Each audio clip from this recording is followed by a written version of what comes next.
দেখছেন ASR news.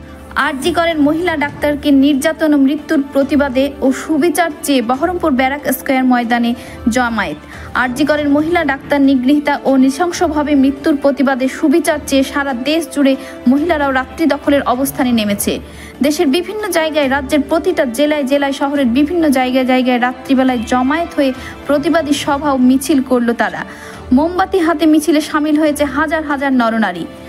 বাড়িতে থেকে শাকবাজি ও প্রতিবাদে সামিল হয়েছেন যারা যোগদান করতে পারেননি। স্বাধীনতার ৭৮ বছর পরেও মেয়েরা এখনো পারেনি স্বাধীন হতে। যেখানে সেখানে যখন তখন প্রতিনিয়তই নিগৃহীত হচ্ছে মহিলারা। আর কতদিন চলবে এই নির্যাতন? আমাদের দেশে মহিলারা মন্ত্রী, পাইলট, ইঞ্জিনিয়ার হয়ে দেশের শীর্ষস্থানও যেমন দখল করেছে, তেমনি অপরদিকে ডাক্তার হয়েও রেহাই পাচ্ছে না নির্যাতনের হাত থেকে। কবে পাল্টাবে এই সমাজ? সচেতন হবে কবে আমাদের দেশের সকল নাগরিক?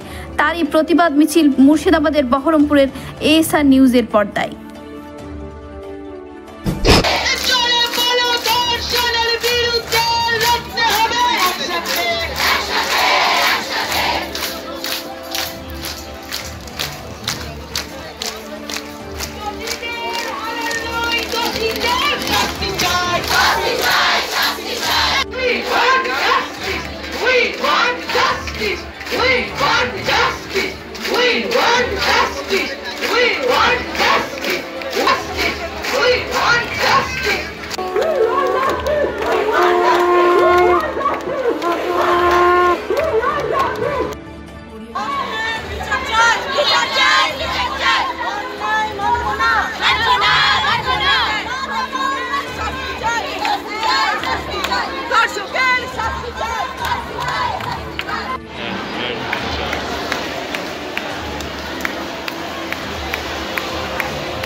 বাইরে চলে আসুন, ছেলেরা বাইরে ছেড়ে দিন।